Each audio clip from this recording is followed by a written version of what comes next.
to the Crafty Diamond. I am Debbie. Today I'm going to be working on Titania and Oberon, and this is by Josephine from Diamond Art Club.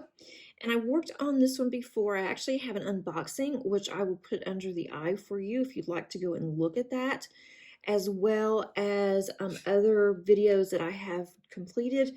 I will be using this cute cover minder that was from Shoppe, and this is perfect for mermaids and magic. That's what I'm working on for this.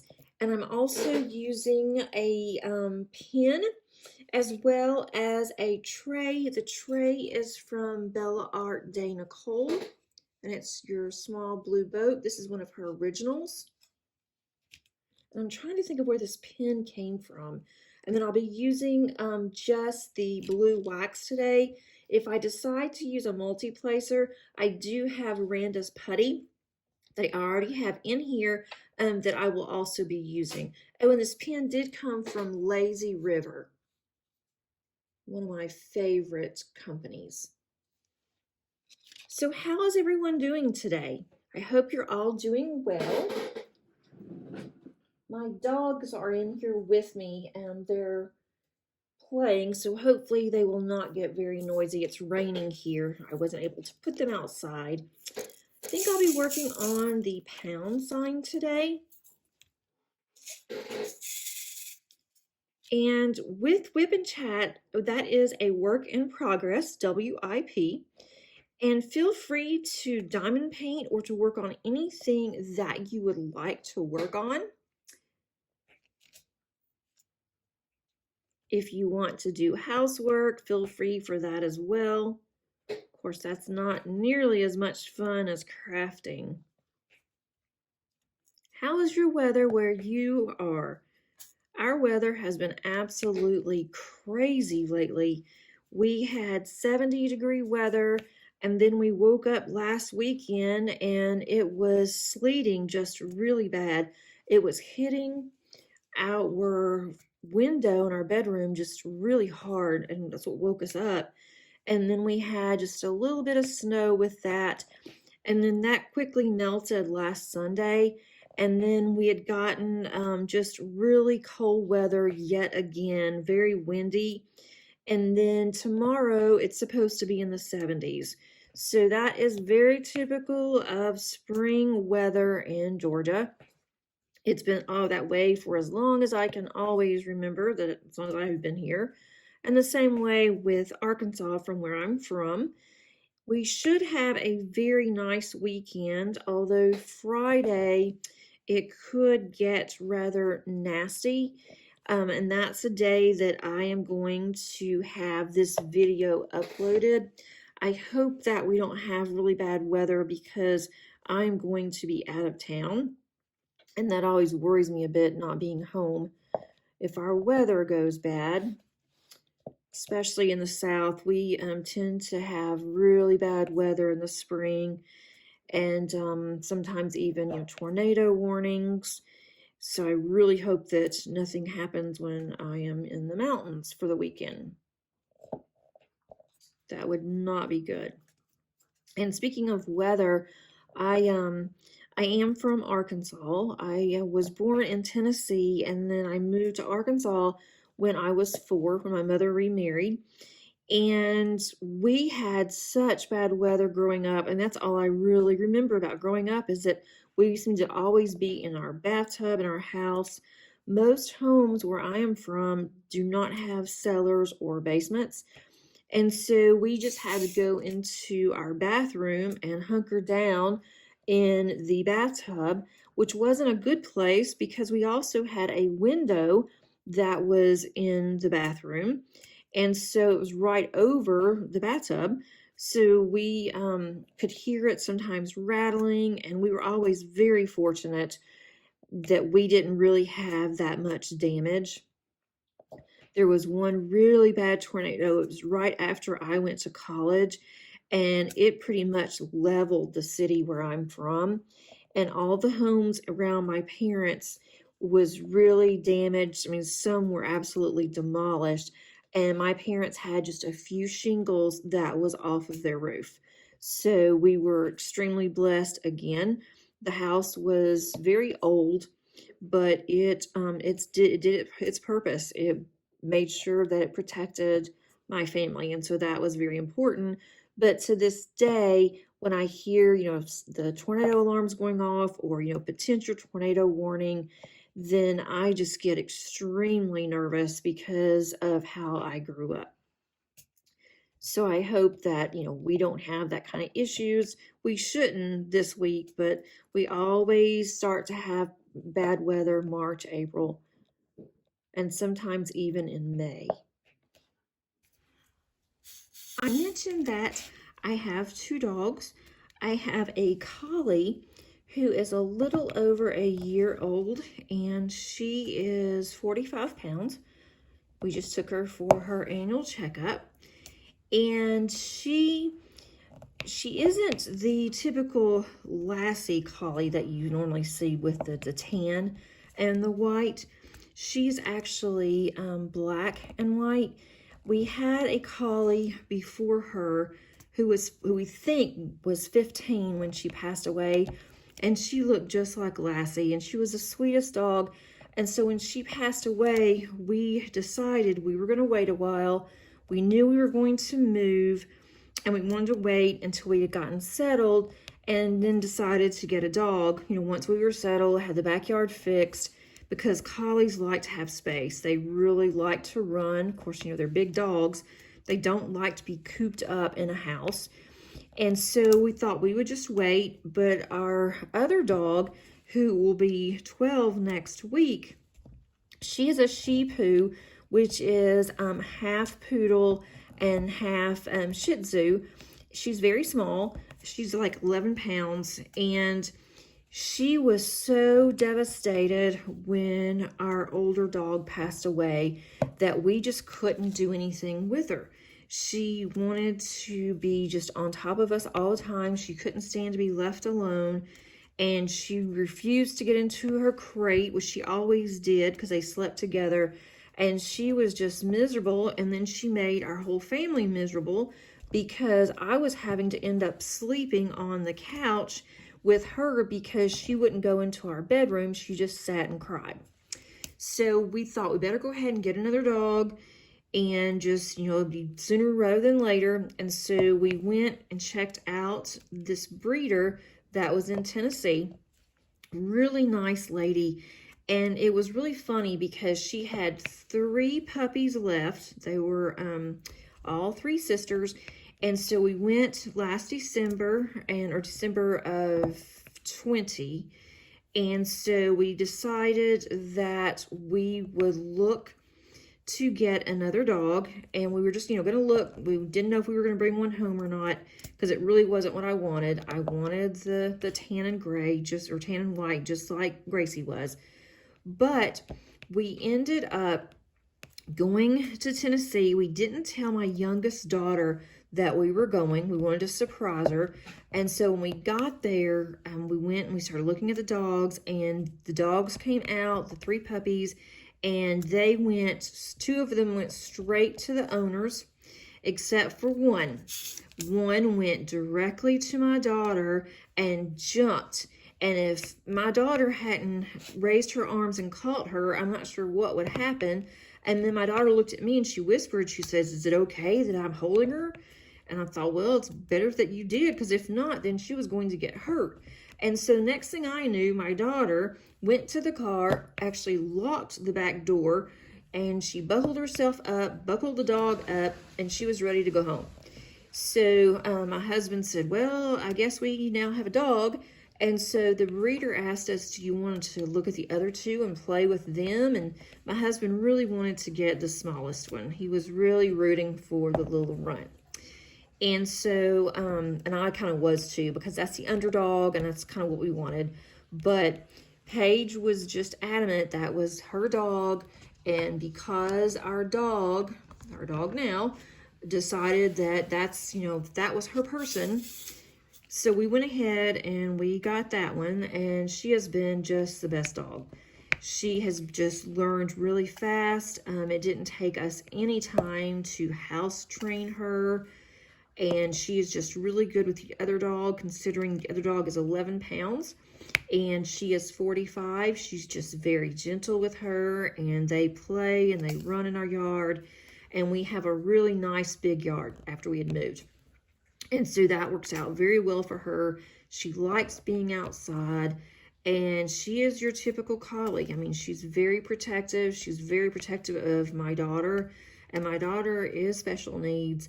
And it just seems like that our dog, Molly, she knows. Somehow she senses this, and I think that's why that she chose Paige, is that she wanted to be the protector. And every time Paige is around, Molly makes sure that she is right there. She stands there with her. She doesn't let her get close to anything, the kitchen. And when Paige wants to fix her lunch, we have to go and put the dog up or outside, because she gets upset when Paige is using even the microwave. And when we got her, she was less than 3 months. So this was just instinct. She knows exactly what to do. She hasn't been trained or anything. So it's really bad around here when it's raining and nasty and she can't go outside, because it's almost like we are punishing her if she's not allowed to go outside. She just enjoys being outside so much. I am finally getting to where I can see that I have legs for a fairy. So that is really exciting. Let's see, I think I'll do this up here. I'm trying to do as many colors as in this area, or the same color rather, that's in this area, make it easier. I am filming this on Wednesday, but as I mentioned, you will see it on Friday. That's when I'm going to go ahead and have it available. I am going to be out of town. My best friend and I usually go somewhere 2 or 3 times a year, and we don't go very far.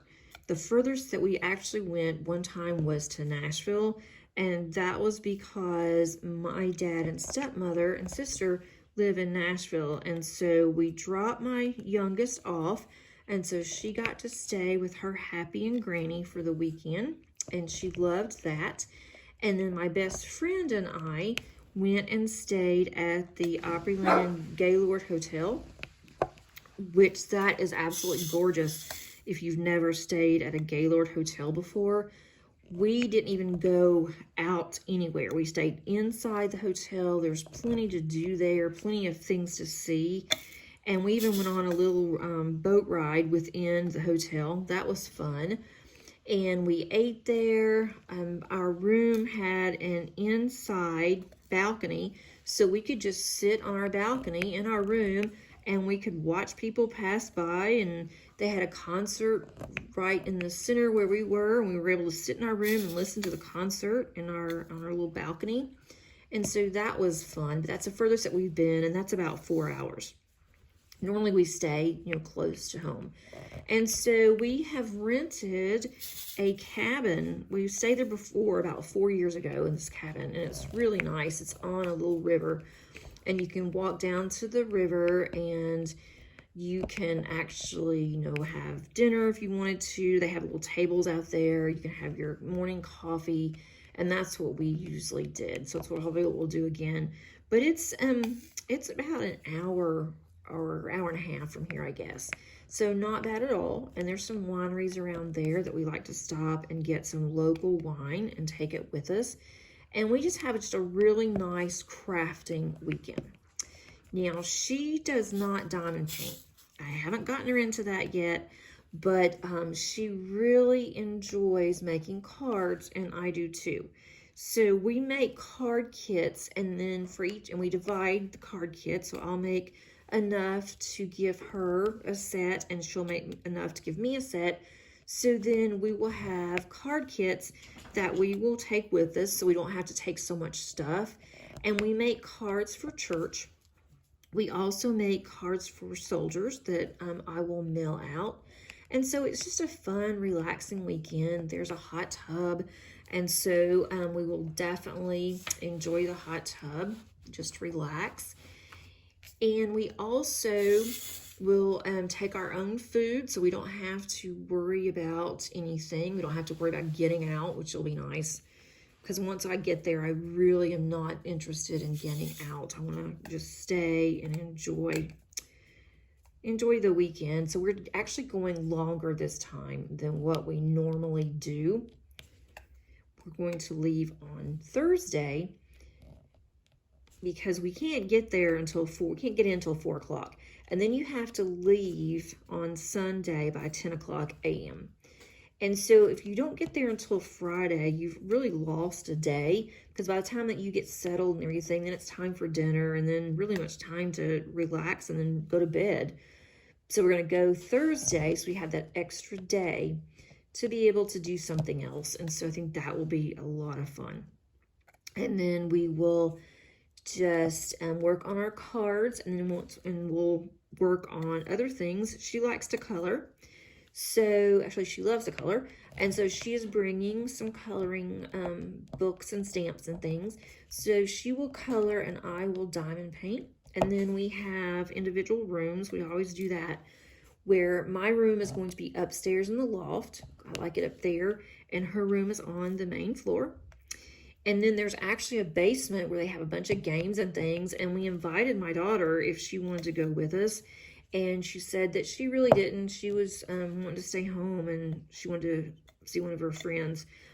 So she's going to be home with my husband, and they're just going to have a weekend of doing things around here and going out to dinner or whatever. So I'm definitely looking forward just to getting away, taking a couple days off from work, and just enjoying just doing crafting things, which I always love to do that. Some of these aren't as straight. I can't see as well trying to have my phone, or trying to have it recorded here. I do have a straightener, and I will use that once I'm done. I'm also using a light pad, and so sometimes with the light pad, it's annoying because it looks like to me that some of the drills are off, and they're really not, but it just looks that way because of the light pad.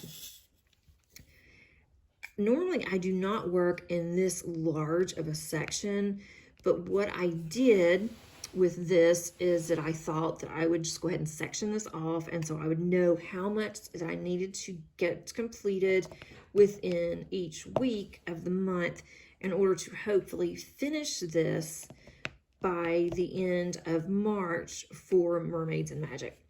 But that's just not going to happen. It's too big, and I'm not taking this one with me out of town because it is so large. It takes up too much space, and I don't want anything to happen to this one.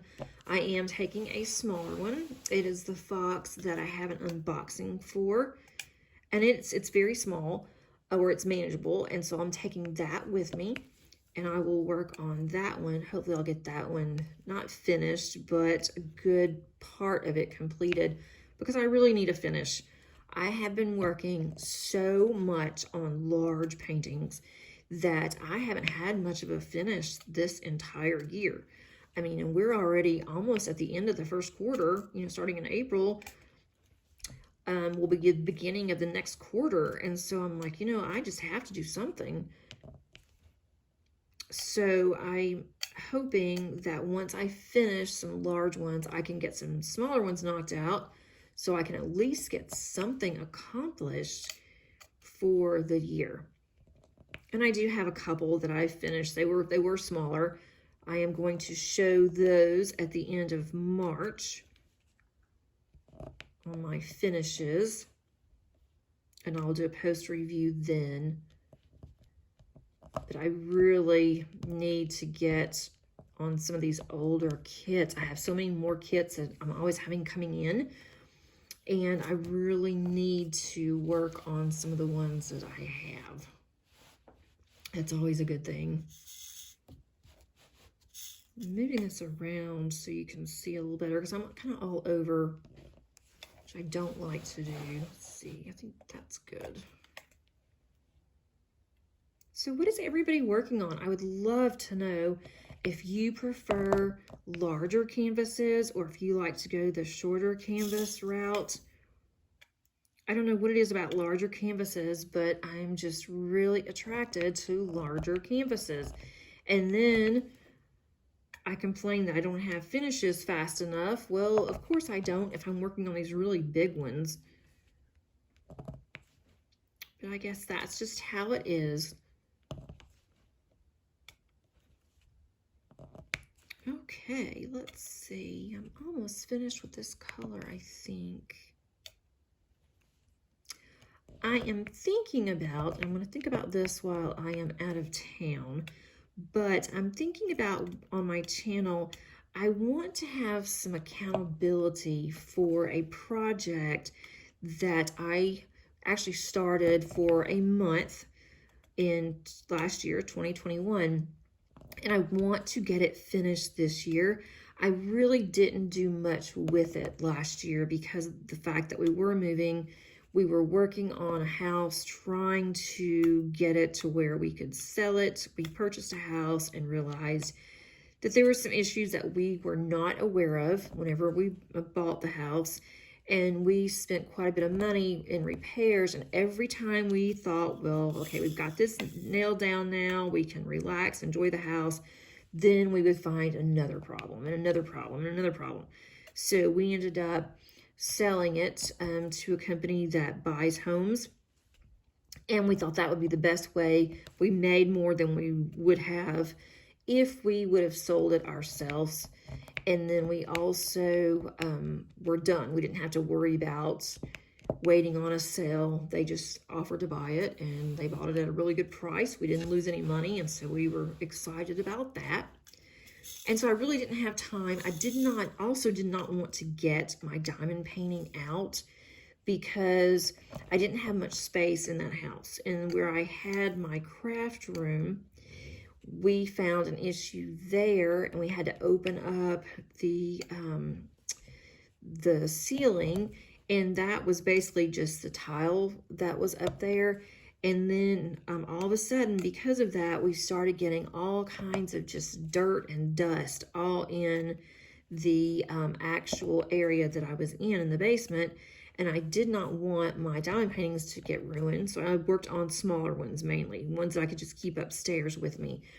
And so I did that one for about a month and realized this is not a good idea. I rolled it up, put it up, and then I started back on it around the middle of January.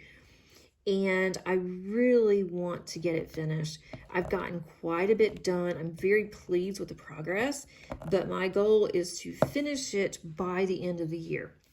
And it is Diana from Diamond Painting Deutschland, and it's by Josephine Wall. And so I want to get that finished. There are several that's on their website that I want to order, and I already have one that I haven't unboxed or anything. And so I want to start on that one, and I'm not going to do it until I finish Diana. So that's kind of my goal, is once I finish her, then I can go on their website and I can order another one and then start on the one that I have here. So I'm thinking that I may have once a week, I may have an update on that project. I think that would be fun, and you guys can see my progress, and I can actually also see my progress when I look back at the videos, and it will also keep me more accountable because I know that other people are watching as well. So I think that might be a really good motivation for me. And so I'm really thinking about doing that.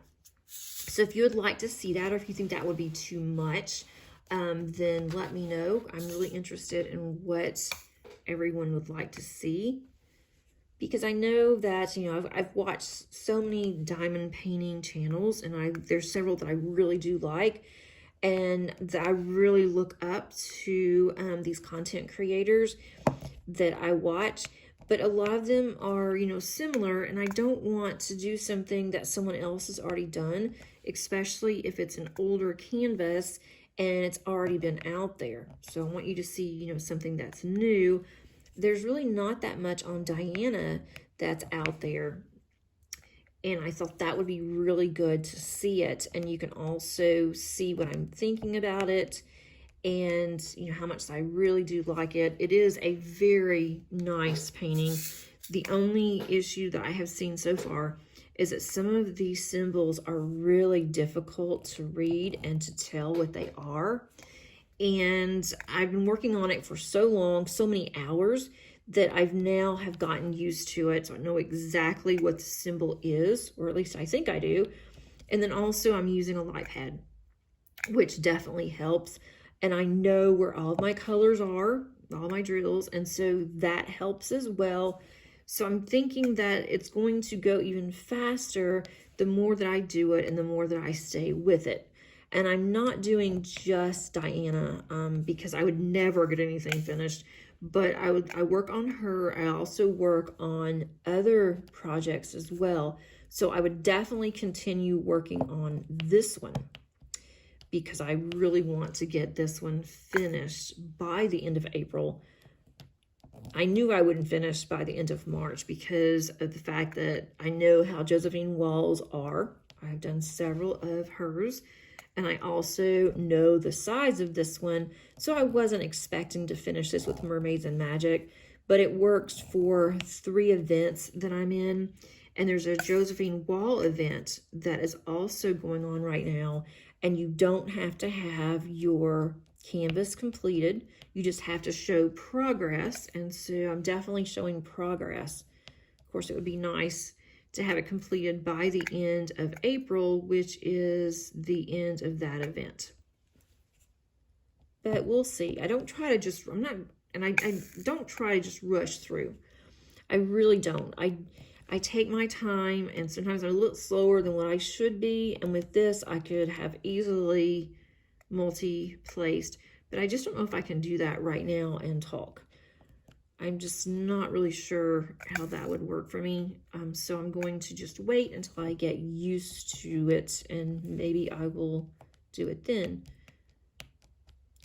I do prefer to use a 4-placer.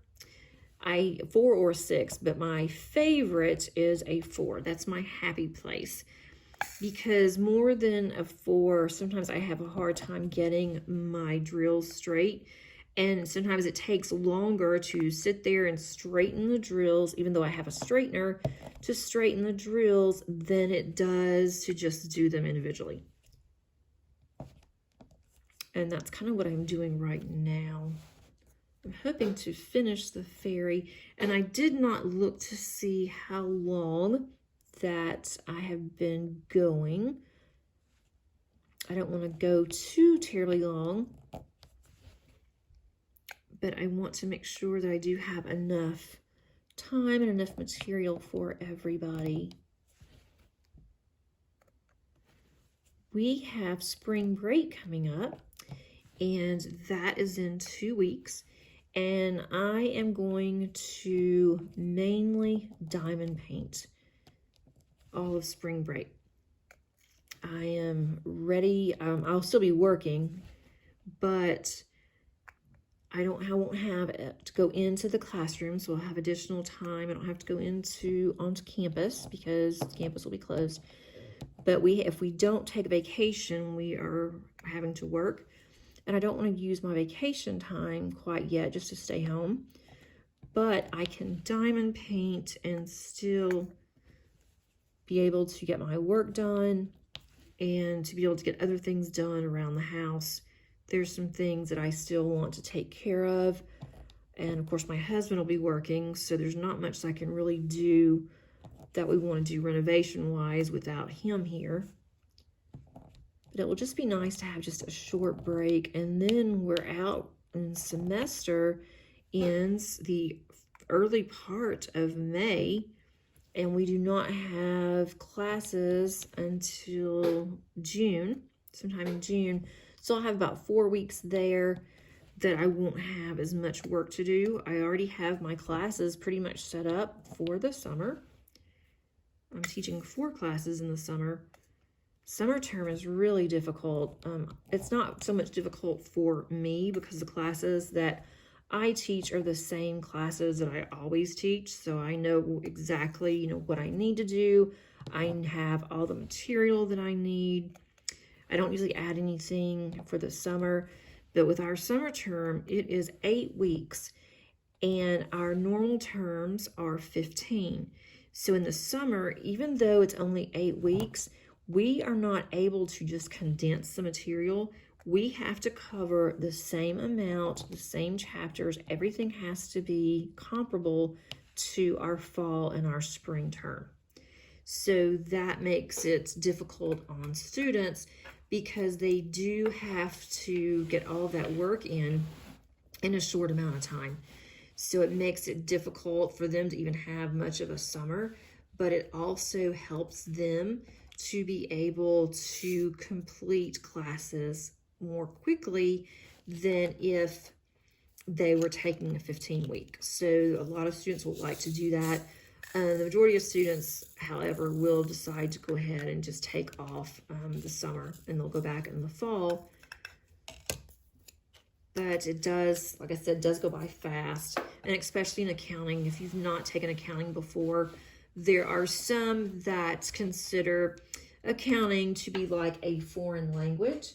And granted, I have never taken a foreign language, but I can see where students would see that with accounting. I've been in accounting for 25 plus years between a controller position, teaching accounting. I mean, I started my career out of college was in accounting. So that's all I've done, and I don't, have a problem with it, but it can be difficult. And trying to teach students the first accounting class condensed, 15 weeks is bad enough. It's hard enough to teach accounting, but with 8 weeks, it makes it even more difficult. So my summers do tend to go quickly, but the classes that I'm teaching will not be that bad, because I'm teaching a computerized accounting class, which is basically, or it is, QuickBooks. And so that's not hard at all. And all the classes in the summer are always online for accounting at the school that I teach for. So that will be, it's different. But I have lectures that I already have recorded. So all I have to do is just load those up, and that will be nice. And then I'll have to start gearing up for my fall classes. And I'm teaching a new class that we have not taught at my school before. And it's going to be a class where students are able to take a certification, some tests, some exams, and they can become a certified bookkeeper before they even graduate. So that is going to definitely be beneficial for them. And because we've not taught this class before and no one really knows what to expect, I'm going to go ahead and I'm going to take the bookkeeping exam just so I can tell my students what it's like. And I need to start signing up for that. It's not going to be anything difficult for me. At least it better not be. That would be a problem. I took the CPA exam, Certified Public Accountant exam, years ago. I mean, years ago. It was like in the 90s. I passed 2 parts, and you have to pass 2 parts to keep your parts that you passed. You have to pass at least 2. So I took it one time, I passed one exam, so I had to take all of them again. And then I went ahead and I took it a second time, and I passed 2. And I had 2 more to take, and from then on, you can just pass 1 if you wanted to. And I took just 1 at a time, I passed the 3rd one, and then I just was so stressed out and just so upset, and it just really affected everything. It affected my life. It affected just my job. I mean, I just was so enwrapped with this that's all I could think about. I couldn't really concentrate on anything else, and I just literally made myself sick. And so after the third time, I'm like, you know what? I don't need this. This is not what I wanted to do. I just wanted to, see what it was like.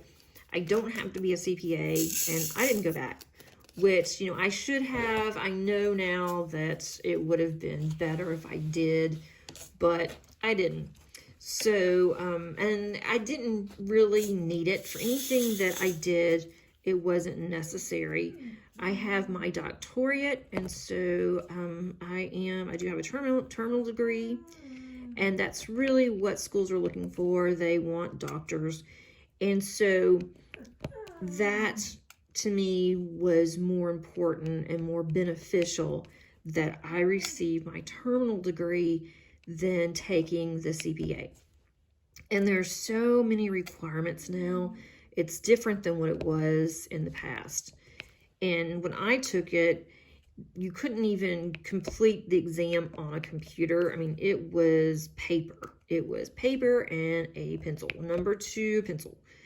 And now you can use a computer, you can use a calculator, and I think now would have been better for me than paper and pencil. But I just got so stressed out, and my anxiety level just went out the roof. And I'm not good at testing anyway. I am a terrible test taker. And I even tell my students, don't stress on exams. I give you plenty of time to do it. You can have open book, open notes. I don't see any point in them memorizing accounting, because you either know it or you don't. And even when you're an accountant, you sometimes have to look at notes on things. So I don't want to stress my students out, because I put my place as a student when I was a student. And so I remember those days. So hopefully with the bookkeeping exam, it's going to be straightforward. It's not going to be that bad. You're not in a room with hundreds of other people, and that also was a problem for me, and a problem for students as well. So with the bookkeeping, you just go in and you have to go to a testing site. You take the exam whenever you want to, basically, and then you do 2 exams that way. The third and the fourth exam, my students will take it in class. I will be like a proctor, and then I will take their exams up, and I will send them into the National Bookkeeping Association. And then they will grade the exams, and they will come back and they will tell the students if they passed or not. So at least that is not on me. I don't have to tell my students, you didn't pass the exam. That will be something that they will get from the board, which that makes me feel better, because I would feel so bad to have to tell a student, sorry, you didn't pass, better luck next time. That would be really hard, because I get to where, my students, even though, they're course older, they are there for a particular purpose. They want to go into accounting or into business, whether they are a non-traditional student, which is a student that doesn't go directly to college from high school. It is your typical older student, and older, like even in their 20s and up. So I think that with my students, that they're going to do really well on this bookkeeping certification, and it's going to help them to get a job, and it's going to give them more self-confidence too, that they know the material, that they can do this. And so I'm really excited about this class. There's another community college that is doing this, and I have gotten some recommendations from them on what they do. And some of the highest students that come out from taking the bookkeeping certification are from that particular college. And so I have spoken with the person that handles this program for them, and I have gotten some really good information. They even offered their syllabus to me. And so that's going to help me a lot, that I can see, what they did, how they had homework and grades and that kind of thing. and how that they're teaching this course. So that I'm really, really looking forward to. And I never, ever thought that I would teach accounting. That is not what I wanted to do. But I ended up, I always wanted to teach. And so it just so happens that every time I got a class, it was basically accounting. And then now I am full-time in accounting. And I absolutely love it. I cannot say enough about our college, and I have the best supervisor ever. She doesn't micromanage. She lets us do our own thing. She doesn't look for us. She's not even on the same campus that I'm on. I'm the only accounting instructor on the campus that I'm on. The other ones are on our main campus.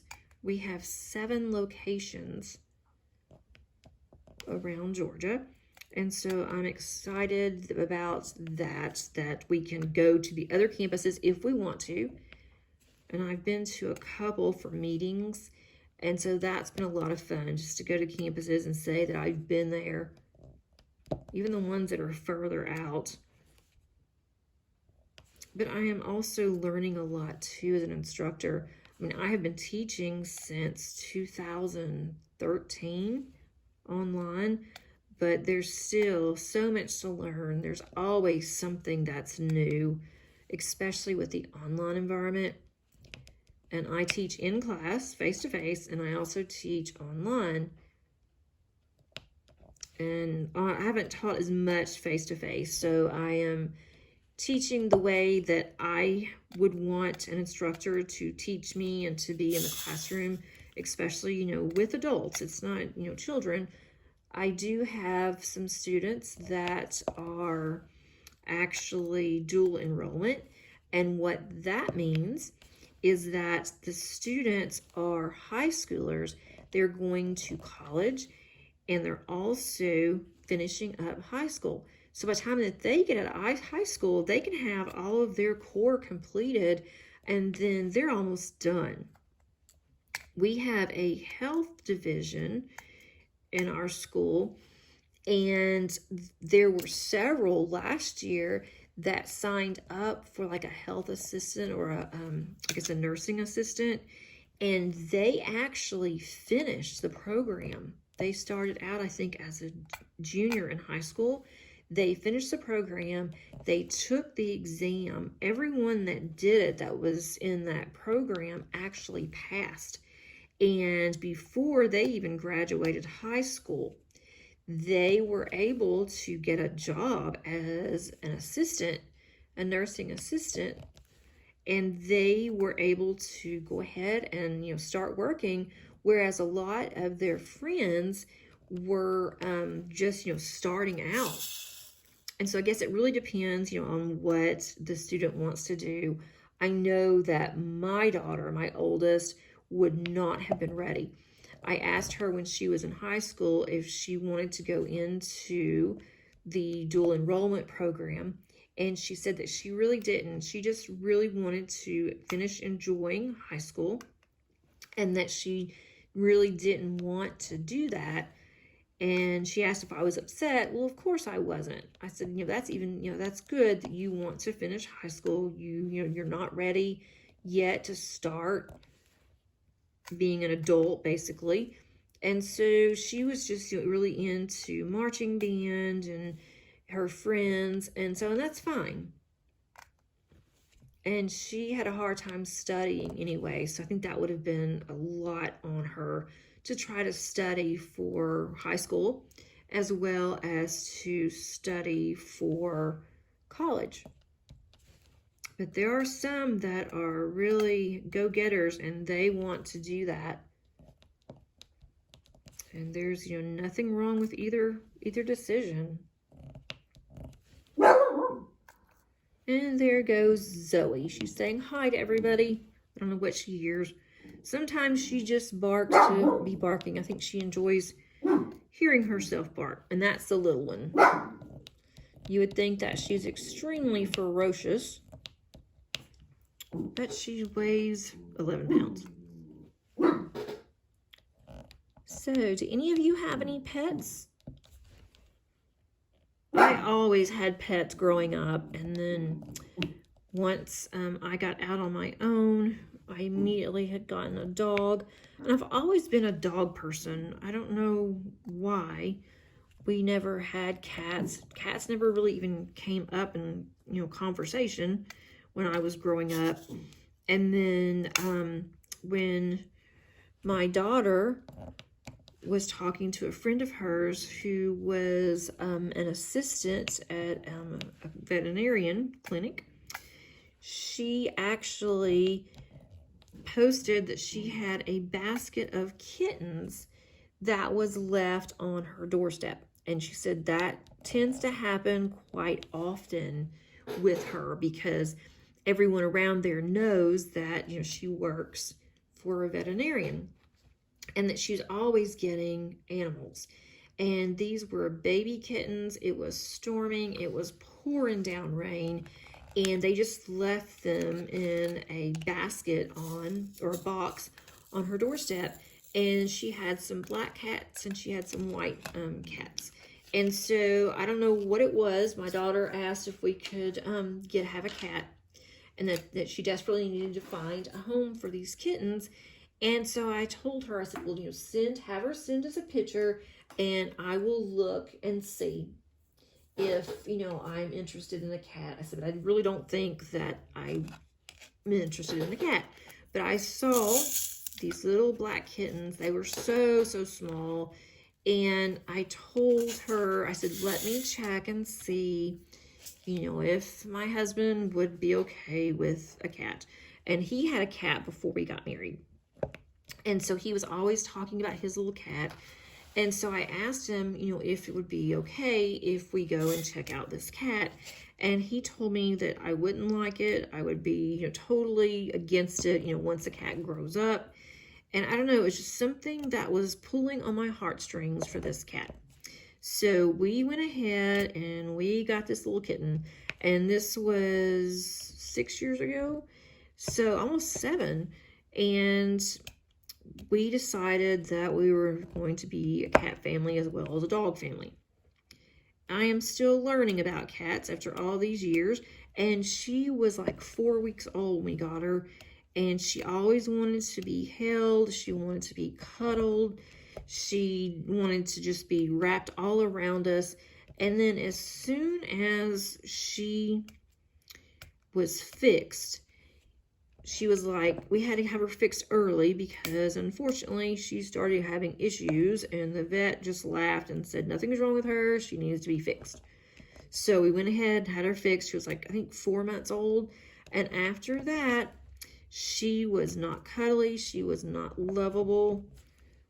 She will sleep now at the end of our bed, but she waits until she thinks that we're asleep, and then she jumps up there on my side and curls up and goes to sleep. But she would never get on the couch or a chair with us and just cuddle up and would be next to us. That's just not her. And that's what I was really hoping that we were getting, but I've heard that a lot of cats are that way, that they don't like to be cuddled, that they want to be petted and loved when they want to. But they do not want to be bothered, picked up, or bothered unless it is on their terms. And that's kind of how she is.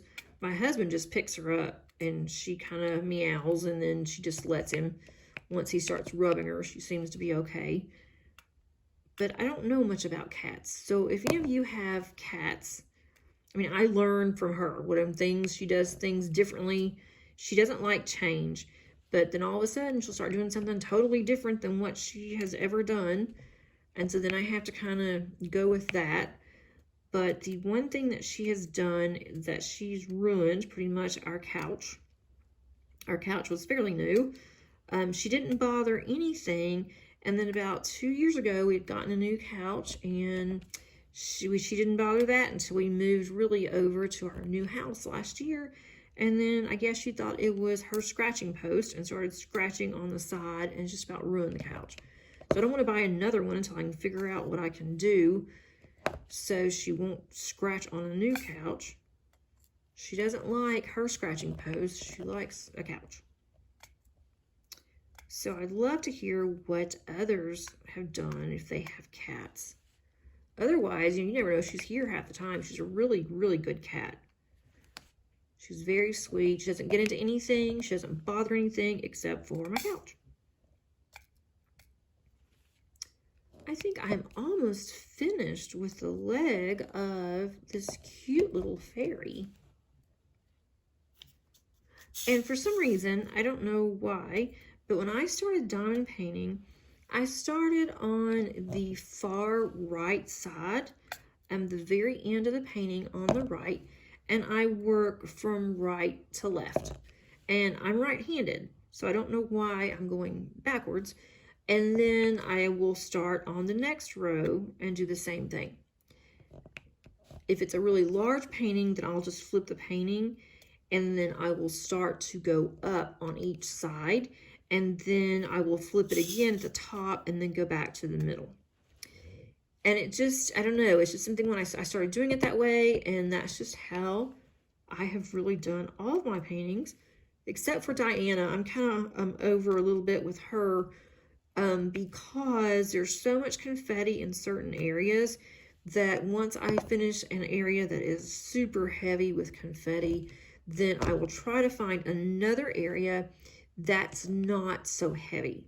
And so I'm kind of over a little bit with her, over on the side where I normally would not be. So I'm curious how others do it. I guess it's just everyone's preference. I mean, once you start doing it one way, I guess you just stay doing it that way. And I'm not even sure why I just started doing it on the far right, but it's just something that I've always done. Okay, guys, I think that I'm at a good stopping point. I've got to learn to be able to talk and to work faster, but that's not really what a Wip and Chat is. It's really nice that you are here keeping me company, and I hope that I did the same for you. Whatever that you were working on, I hope that you've gotten some work done as well, or if you just wanted to sit and watch and relax, I hope that this helped you as well. And I'm going to also show a picture of what this looks like, so you'll see that on the video. And then if you want to see how this is going, I do post quite a bit on my Instagram account, and so you can see updated photos on Instagram. And then you'll also see some here as I am working on Wip and Chats. I hope that you have a really good weekend if you're watching this on Friday. And until next time, guys, have a great one. Bye-bye. Here is a photo of what I have just completed. If you like this video, please do all the things before you leave. Please like. Also, if you have not subscribed, please do so, as well as click on the button icon, and that will alert you to any videos that I have upcoming. Thanks so much, everyone, and have a great day.